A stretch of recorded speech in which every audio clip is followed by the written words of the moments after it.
사랑의 하나님, 오늘 이 아침도 저희들을 일찍 깨워주시고 모이게 하신 주님의 사랑에 감사드립니다. 아멘. 저희는 오늘도 요한복음의 말씀을 배우려 합니다. 목사님이 주시는 말씀을 통하여 믿음의 성장을 경험하게 저희들을 도와주시옵소서. 아멘. 또한 말씀을 배우는 이 시간들이 저희들에게 기쁘고 행복한 나눔이 되도록 은혜 주시옵소서. 아멘. 하나님, 우리의 마음밭이 하나님을 더욱 사모할 수 있도록 저희들에게 건강의 복도 허락하시고 지혜의 복도 허락하시기를 간절히 이 시간 바라봅니다. 사랑의 하나님, 오늘도 힘찬 하루가 되도록 하나님 우리 모두를 격려해 주실 것이라 믿고 의지하며 이 모든 말씀 우리 주 예수 그리스도의 이름으로 기도드렸습니다. 아멘. 아멘. 감사합니다. 예, 감사합니다. 감사합니다. 우리 이명숙 집사님, 어제 한국에서 무사히 잘 도착하셨습니다. 이명숙 집사님, 오늘 들어오셨는데 환영합니다. 감사합니다. 반갑습니다. 오늘은 요한복음 1장 35절부터 51절까지 있는 말씀을 보도록 하겠습니다. 35절부터 오늘도 두 절씩 돌아가면서 읽도록 하겠습니다. 마이크를 끄신 분들은 켜주시기 바랍니다. 또 이튿날 요한이 자기 제자 중 두 사람과 함께 섰다가 예수께서 거니심을 보고 말하되 보라 하나님의 어린 양이로다. 두 제자가 그의 말을 듣고 예수를 쫓거늘 예수께서 돌이켜 그 쫓는 것을 보시고 물어 가라사대 무엇을 구하느냐 가로되 랍비여 어디 계시오니까 하니 랍비는 번역하면 선생이라. 예수께서 가라사대 와 보라.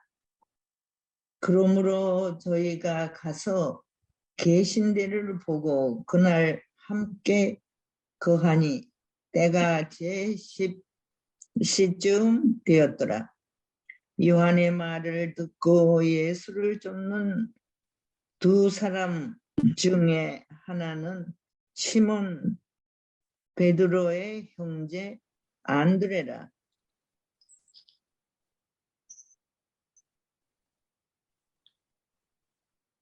그가 먼저 자기의 형제 시몬을 찾아 말하되 우리가 메시아를 만났다 하고 메시아는 번역하면 그리스도라. 데리고 예수께로 오니 예수께서 보시고 이르시되 내가 요한의 아들 시몬이니 장차 게바라 하리라 하시니라. 게바는 번역하면 베드로라. 이튿날 예수께서 갈릴리로 나가려 하시다가 빌립을 만나 이르시되 나를 따르라 하시니 빌립은 안드레와 베드로와 한 동네 벳세다 사람이라. 빌립이 나다나엘을 찾아 이르되 모세가 율법에 기록하였고 여러 선지자가 기록한 그 일을 우리가 만났으니 요셉의 아들 나다넬 나사렛 예수니라. 나다나엘이 이르되 나사렛에서 무슨 선한 것이 날 수 있느냐. 빌립이 이르되 와서 보라 하니라. 예수께서 나다나엘이 자기에게 오는 것을 보시고 그를 가리켜 이르시되 보라 이는 참으로 이스라엘 사람이라 그 속에 간사한 것이 없도다. 나다나엘이 이르되 어떻게 나를 아시나이까. 예수께서 대답하여 이르시되 빌립이 너를 부르기 전에 내가 무화과 나무 아래에 있을 때 보았노라. 나다나엘이 대답하되 랍비여 당신은 하나님의 아들이시여 당신은 이스라엘의 임금이로소이다. 예수께서 대답하여 이르시되 내가 너를 무화과 나무 아래에서 보았다 하므로 믿느냐? 이보다 더 큰 일을 보리라.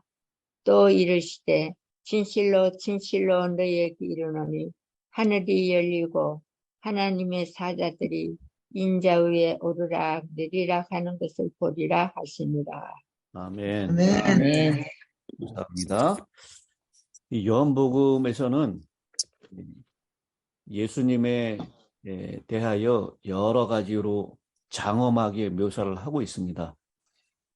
특별히 예수님을 설명하는 두드러진 용어가 있는데 바로 빛입니다. 요한복음 1장 5절에 빛이 세상에 빛이 돼 어두움이 깨닫지 못하더라. 다른 말로는 어두움이 이기지 못하더라 라고 그렇게 표현하기도 했습니다. 빛이 비치면 어두움은 즉시 사라지고 어두움이 가리고 있던 모든 형상도 드러납니다. 이뿐 아니라 빛에는 색을 드러내는 특성이 있습니다. 우리가 색을 인식할 수 있는 이유는 이 가시광선, 빛에서 가시광선의 역할이 중요한데요. 어떤 물체가 그 색만을 반사하고 다른 색은 흡수하기 때문입니다. 예를 들어서 빨간색의 물건을 보는 것은 다른 색은 다 흡수를 하고 빨간색을 반사하기 때문에 우리가 그 물체가 빨간색이다라고 인식을 하는 것입니다. 즉 빛이 있기 때문에 모양도 색도 드러나게 되는 것입니다. 9절에 있는 말씀을 보면 참 빛, 곧 세상에 와서 각 사람에게 비추는 빛이 있었다라고 말씀을 하고 있습니다. 예. 오늘 이 요한복음 1장 1절부터 18절까지는 우리가 요한복음 전체에 대한 서원이라고 말씀을 드렸고요. 19장부터 51장까지에 있는 말씀은 특별히 침례 요한의 증언이다라고 말씀을 드렸습니다. 다른 복음서 공관복음이라고 얘기하죠. 마태, 마가, 누가복음에서는 침례 요한에 대해서 대단히 위대한 사람으로 침례 요한을 묘사를 합니다. 침례자 요한, 그를 광야에 외치는 자의 소리, 마지막 때의 엘리야, 주의 앞에 가는 사자, 이렇게 침례 요한을 부각시키고 침례 요한의 역할에 대해서 많이 강조를 하고 있는데요. 요한복음에서만큼은 침례자 자신이 나는 엘리야가 아니다라고 자신을 부인하면서 단지 소리라고 묘사하고 있습니다. 요한복음에서는 침례 요한에 대한 칭호들을 최소화시키고 예수님께 대한 칭호들을 여러 가지로 증가시키고 있습니다. 요한은 가장 겸손한 표현으로 자신을 묘사하고 있는데 나는 그의 신들매 풀기도 감당하지 못하겠노라. 27절에 그렇게 얘기했고 또 사람으로서 할 수 없는 가장 겸손한 표현이라고 얘기하죠. 요한복음 3장 30절에 그는 흥하여야 하겠고 나는 쇠하여야 하리라 라고 그렇게 묘사를 하고 있습니다.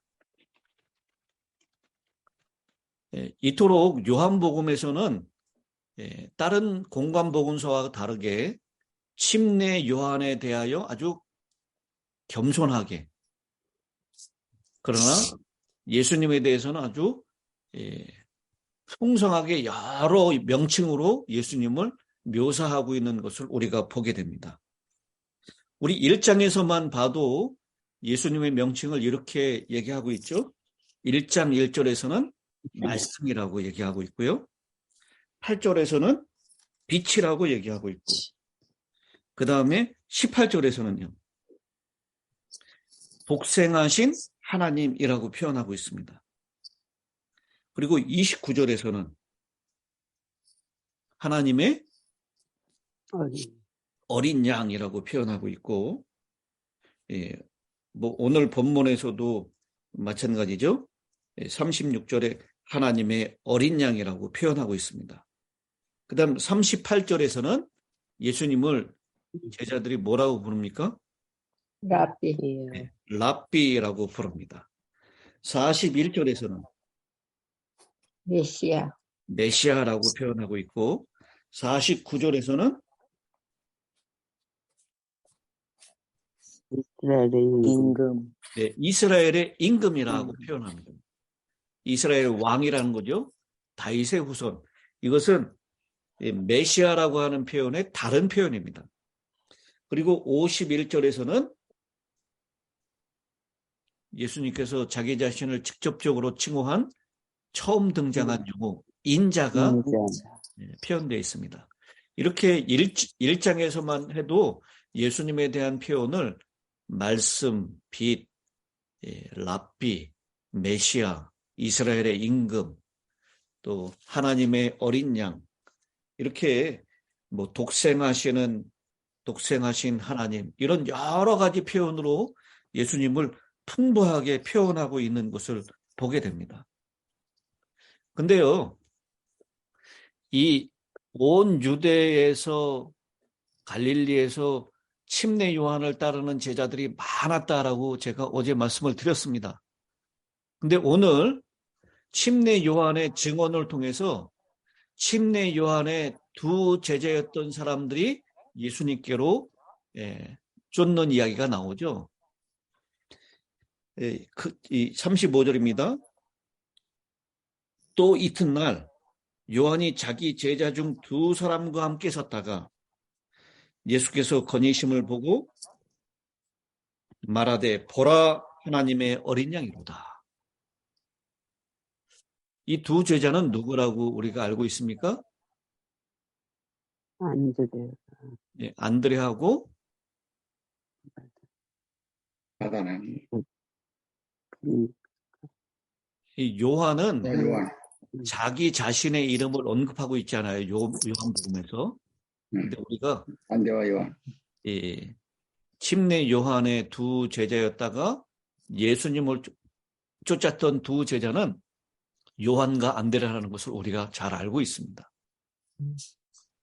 그런데 그 수많은 침례 요한의 제자들이 왜 소수만이 예수를 쫓았을까요?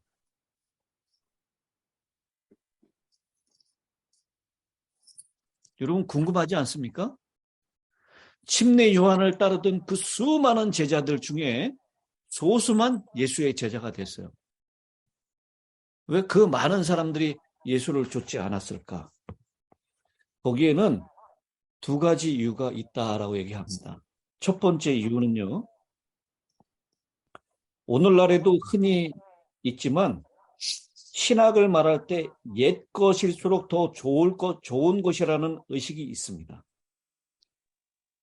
사람들은 옛 길을 더 선호합니다. 그런데 침례자가 예수보다 앞서 왔으므로 많은 유대인들은 침례자가 예수보다 더 위대하다라고 생각을 했습니다. 침례 요한이 예수보다 더 앞서 왔기 때문입니다.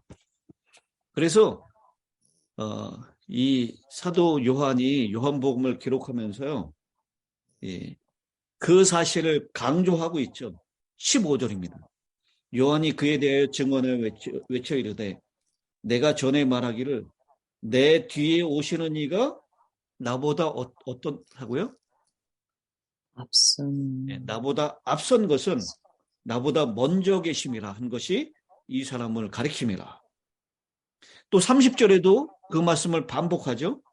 내가 전에 말하기를 내 뒤에 오는 사람이 있는데 나보다 앞선 것은 그가 나보다 먼저 계심이라 한 것이 이 사람을 가리킴이라.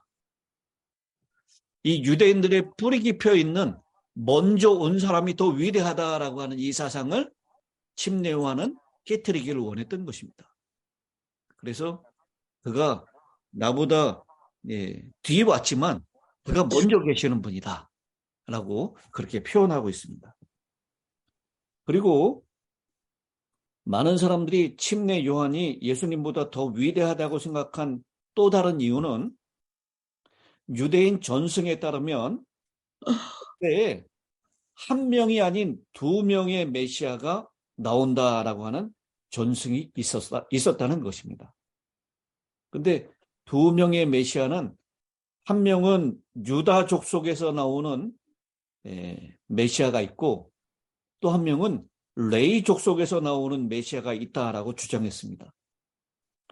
유다 지파에서 나오는 메시아는 왕권을 지닌 메시아이고 레위 지파에서 나오는 메시아는 무슨 메시아죠? 레위 지파는 뭐예요? 제사장. 제사장직을 가지고 있는 메시아다라고 생각했습니다.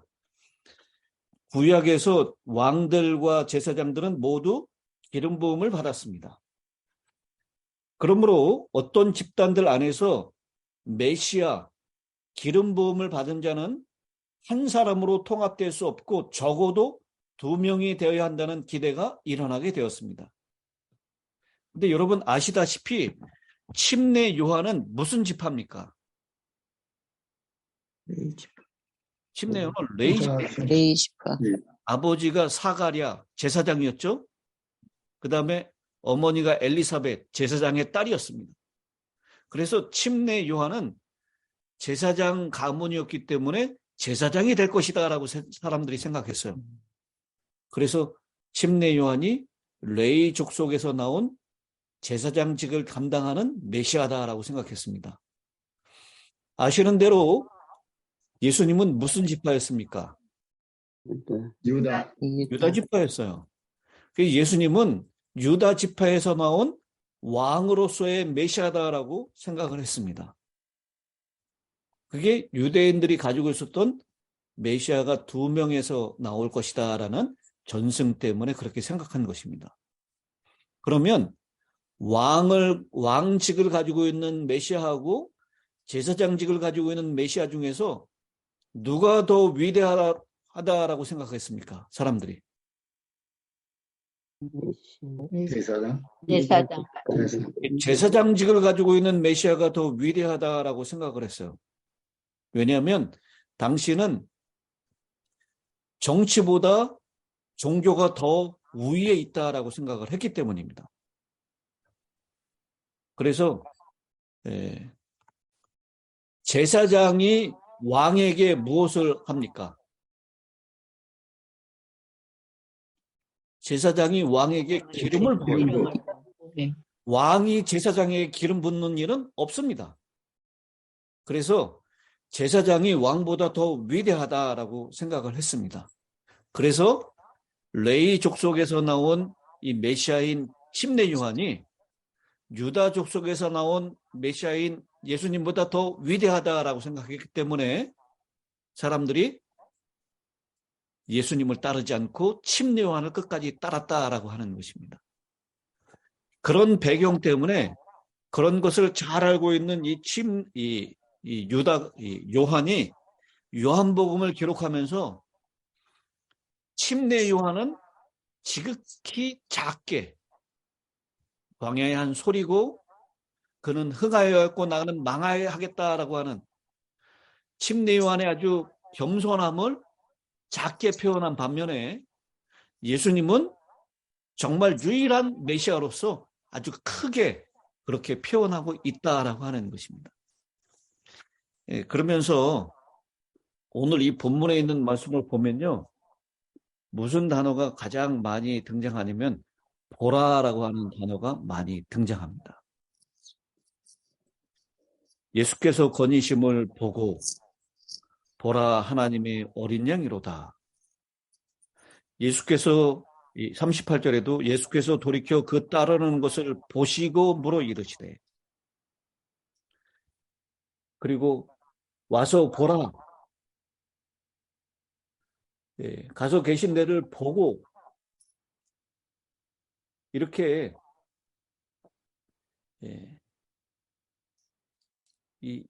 오늘 이 35절부터 51절까지는 보라라고 보고라고 하는 단어가 굉장히 많이 등장합니다. 여러분, 제가 서두에 보려면은 무엇이 필요하다 그랬죠? 보기 위해서. 본선, 시력. 보기 위해서는 시력이 아무리 좋아도 이게 없으면 못 봐요. 빛이 없어. 예, 빛이 필요하다 그랬어요. 예수님께서 빛으로 이 생명은 사람들의 빛이라라고 1장 4절에 말씀하고 있죠. 빛으로 묘사하고 있어요. 그래서 빛이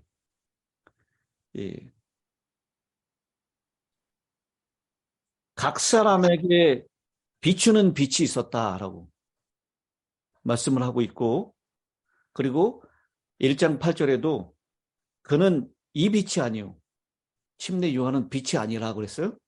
이 빛에 대하여 증언하러 온 자다라고 얘기했습니다. 그래서 침례 요한은 그 빛이신 예수님을 증언했고요. 그 빛이 사람들에게 비쳤을 때 그 사람들이 어떤 형태로 나타났는지를 오늘 보여주고 있습니다. 침례 요한이 빛을 소개했을 때, 그 빛을 하나님의 어린 양이라고 소개했을 때 침례 요한의 두 제자가 예수님을 따르는 제자가 되었습니다. 그리고 안드레가 자신의 형이었던 시몬을 부르고 42절에 데리고 예수께로 오니 예수께서 보시고 이르시되, 여기도 본다라는 말이 있어요. 그 본다라는 것은 이 베드로에게 빛이 비쳤다라는 뜻입니다. 베드로에게 빛이 비쳤을 때 네가 요한의 아들 시몬이니 장차 게바라 하리라. 게바는 번역하면 베드로라, 반석이라고 하는 뜻입니다. 이렇게 빛이 비쳤을 때 그 사람의 형태와 색깔이 드러나는 것입니다. 그 43절에 이튿날 예수께서 갈릴리에 나가려고 하시다가 빌립을 만나 이르시되 나를 따르라. 그 빌립이 나다네엘을 찾아 이르되 모세가 율법에 기록하였고 여러 선지자가 기록한 그 일을 우리가 만났으니 요셉의 아들 나사렛 예수시라. 나다나엘이 이르되 나사렛에서 무슨 선한 것이 날 수 있느냐? 빌립이 이르되 와서 보라. 여기도 보라라고 얘기해요. 나다나엘이라고 하는 표현은 요한복음에만 등장하는 표현입니다. 하나님의 선물이라고 하는 뜻이에요. 다른 공간 복음서에서는 뭐라고 불렀죠? 이 나다나엘의 이름을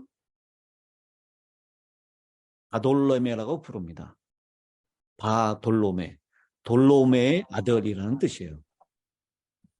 이렇게 시몬, 바돌로메, 이 사람들의 이름을 주님께서 빛이 비춰주셨을 때 베드로라, 그리고 나다나엘이라 이렇게 이름이 붙여진 것을 보게 됩니다. 오늘 우리에게도 하나님의 빛이 비춰지면 우리 원래의 형태와 우리 원래가 가지고 있었던 고유한 색깔이 드러나게 될 것입니다. 주님께서는 우리에게 새로운 이름을 붙여주시고 새로운 사명을 깨닫게 해 주실 것입니다. 그래서 이 안드레의 고백처럼 안드레가 그 시몬 그 형에게 찾아가서 했던 고백, 우리가 메시아를 만났다. 그리고 나다나엘의 고백처럼 당신은 하나님의 아들이시오, 당신은 이스라엘의 임금이로소이다 라고 주님을 만난 사람들마다 주님에 대하여 분명하게 새롭게 인식하게 되고 주님을 본 사람들마다 주님의 형태와 색깔을 분명하게 깨닫고 고백하는 모습을 보게 됩니다. 빛이 비치면 하나님의 모습이 드러나게 되고요. 빛이 각 사람에게 비치면 그 사람의 모습이, 정체성이 드러나게 돼 있는 것입니다. 오늘 그 빛이 우리에게도 여전히 비치고 있음을 기억하시게 되길 바랍니다.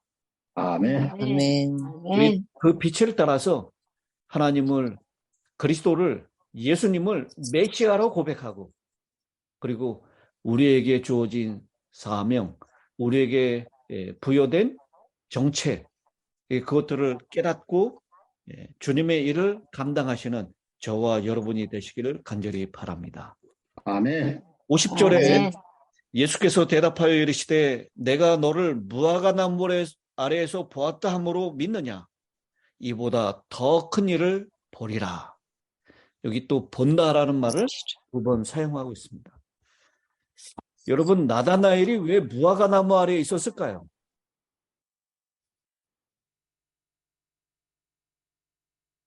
생각해 보셨습니까? 무화과나무 아래에서 나다나엘이 뭘 하고 있었죠?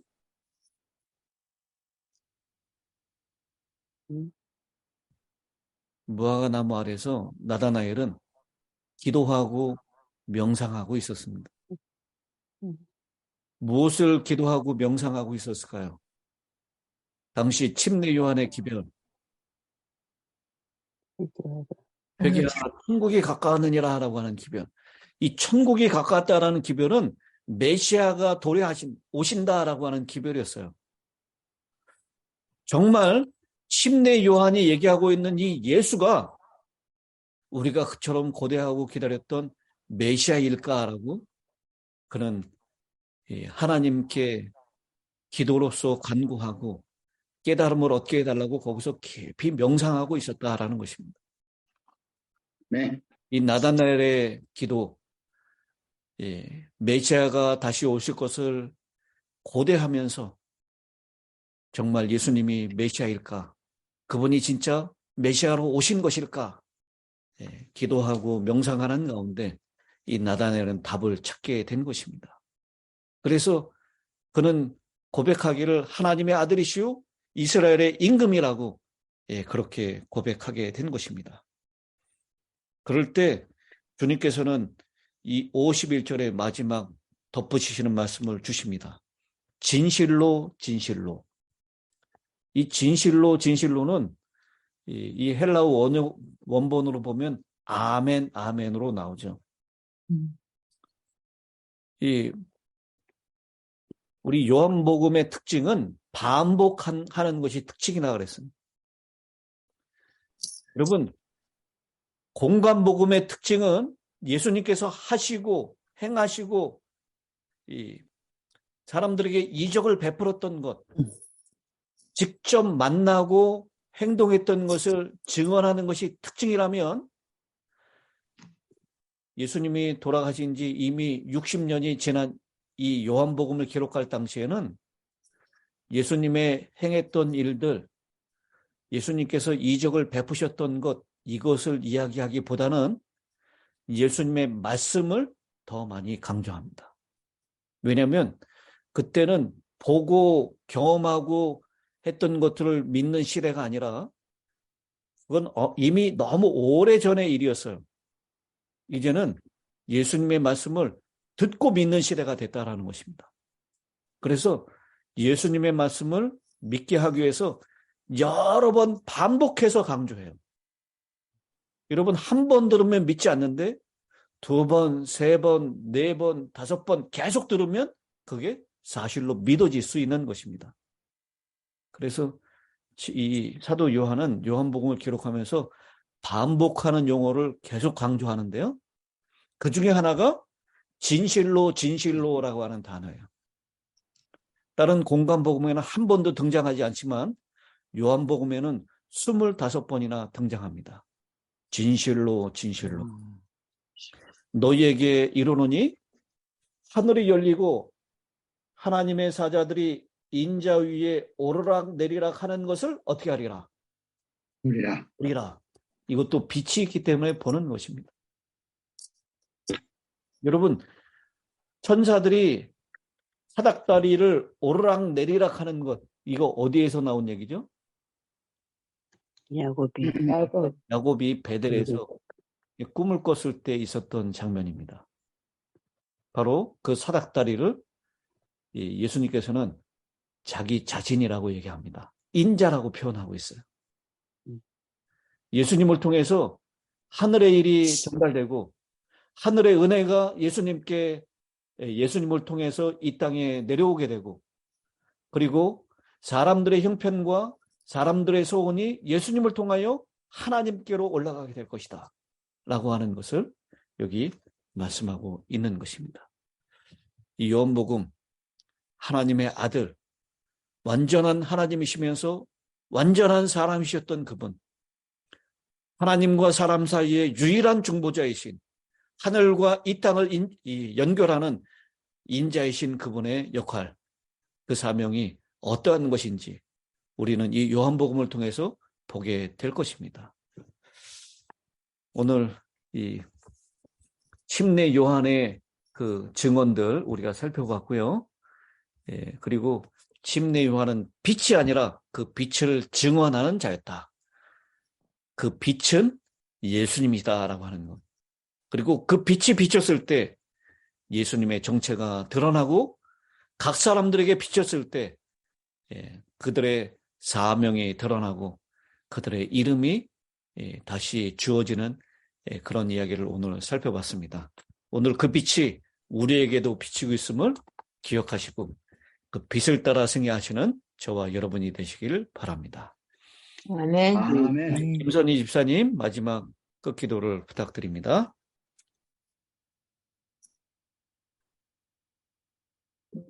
들립니까? 네, 들립니다. 네. 감사하신 하늘 아버지시여, 아멘. 새 나루와 새 생명을 함께 주셨사오니 정말 감사합니다. 아멘. 아멘. 귀한 말씀으로 하루를 시작할 수 있는 이 특권 정말 감사합니다. 아멘. 우리가 이 시간에 요한복음 후반부에서 빛 대신 예수님에 대해서 배웠습니다. 주님이시여, 우리가 빛 대신 예수님의 그 말씀대로 순종하며 사는 기쁨을 매일마다 체험하게 도와주시옵소서. 아멘. 네.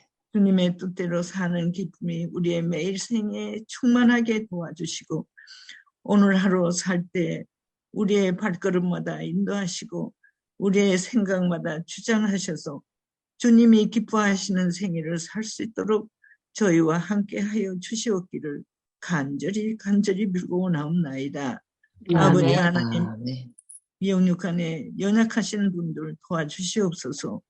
특별히 한국에서 침상에서 고생하시는 최 목사님, 속히 건강함을 회복하고 저희와 함께 주님께 예배드리는 날이 속히 올 수 있도록 도와주시옵소서. 아멘. 네. 영육 안에 연약한 자 도와주셔서 속히 모두 회복하는 경험이 있을 수 있도록 도와주시옵기를 간절히 빌고 원하옵나이다. 네. 아버지 하나님, 오늘도 각처에 흩어져 있는 우리의 사랑하는 자녀들, 그들의 생애에 오시옵소서. 바른 길로 인도하시고 그들이 감당해야 할 일과 공부를 잘 감당하는 하루의 생애가 될 수 있도록 주여 복을 더하여 주시옵기를 예수님의 이름으로 간절히 기도드리옵나이다. 아멘. 아멘. 아멘.